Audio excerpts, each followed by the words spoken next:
So it's my presentation on the numerical methods lab, or lab zero, that we did earlier this semester. So, sort of as an introduction, as engineers, a lot of times we're tasked with interpreting and analyzing data. So, a way we can do this is through numerical methods. For this experiment, the software Excel was primarily used to perform numerical methods, but obviously other softwares can be used as well, like MATLAB. But Excel can be used for data reduction analysis. It can be used to perform least squares fitting, numerical differentiation, numerical integration, and of course further experimental data analysis.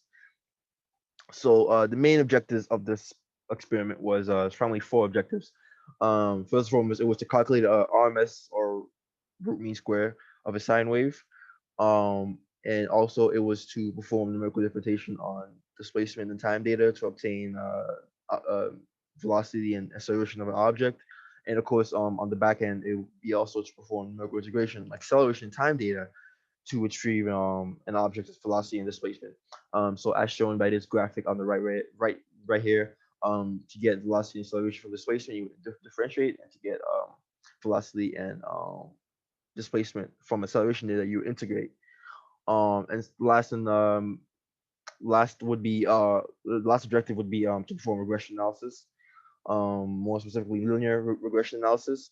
Obviously, there's more versions. There's exponential and logarithmic, but for this experiment, it was only linear analysis. And so to start off the discussion with the RMS of a sine wave. So to evaluate the RMS of a sine wave, as shown by this equation right here, the sine wave first needs to be squared, and then it needs to be integrated by limits of its period, and then that needs to be divided by the period, and then the square root of that needs to be retrieved in order to get the RMS. As seen by this data right here, here's the sine wave signal, and then the square of the sine wave signal can be represented by this plot over here. And then once you integrate that and you over the limits, and then you divide it by the period, which the period of course was 3.14. Um, Once you get that period divided by the period and get the square root of that, you would get for this data you would get 0.7069, which compared to the theoretical value of 0.707 VRMS, it's pretty close. Of course, numerical methods, it's kind of a way of estimating and calculating data, so it's not always going to be 100%, but it's really good for it to stay in a very close range as it is right now. So 0.7069 compared to 0.707 is pretty much as close as you can get um, for SMR signal.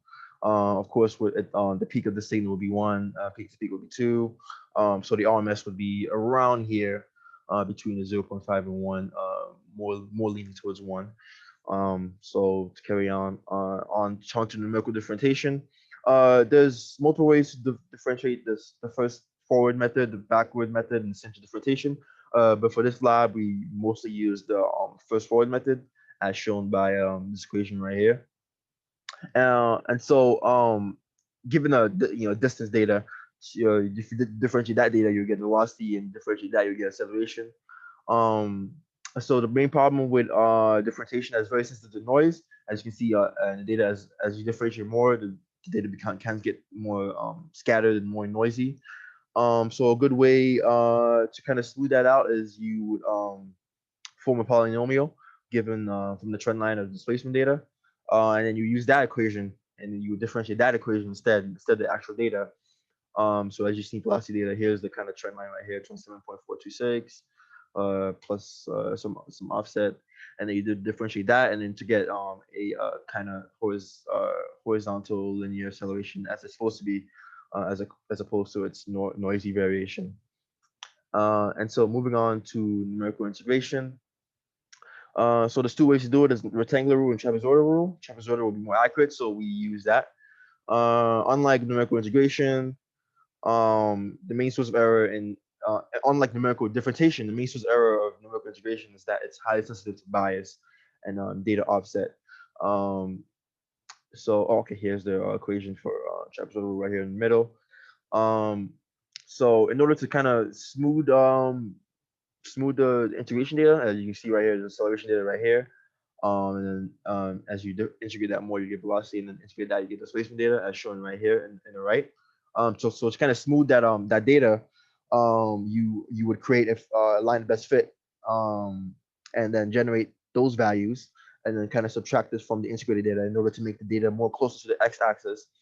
So you can do this with the velocity data or displacement data, but it's easier to do it with the displacement data because it'll be less work. So as you see right here, the polynomial of the displacement data is right here. So, starting with the fourth order polynomial of 0.3813 x to the fourth power. So you would just subtract that data um, from the actual displacement, calculated displacement data. And then when you just subtract it, you should get a displacement data which is close to the x-axis as shown here. And so that would be kind of the main way to smooth out integration data. And last of the objectives that I'll talk about, of course, would be regression analysis. And so, as previously stated, uh, in order to get a smoother representation of data, it's kind of necessary to make a line of best fit. This can be done through regression analysis and least squares regression. So these annihilation techniques kind of help determine the relationship between dependent variables. So as shown here in the plot of voltage output of flow rate, it has, as you can already see by the data already, it has kind of a linear relationship. And so you will use linear regression analysis to generate line of best fit right here. 3.702 x times the offset, and of course, like I said before, data can't always be fit into a line. But what's important is the coefficient of determinant, which shows kind of the goodness of the fit. So I just it's the coefficient determinant for this data would be 0.998285. So the R squared value. So you can see it basically shows that the line of best fit is pretty accurate to thing to data. So and furthermore, in the line of fit plot, you can see the predicted data, which kind of signifies the line of best fit of this data. Um, so that's for regression analysis. And as a conclusion, numerical methods can be a useful way to analyze data and calculate further forms of data like displacement, velocity, acceleration. Excel is a good medium to use to perform numerical methods. MATLAB is another version as well.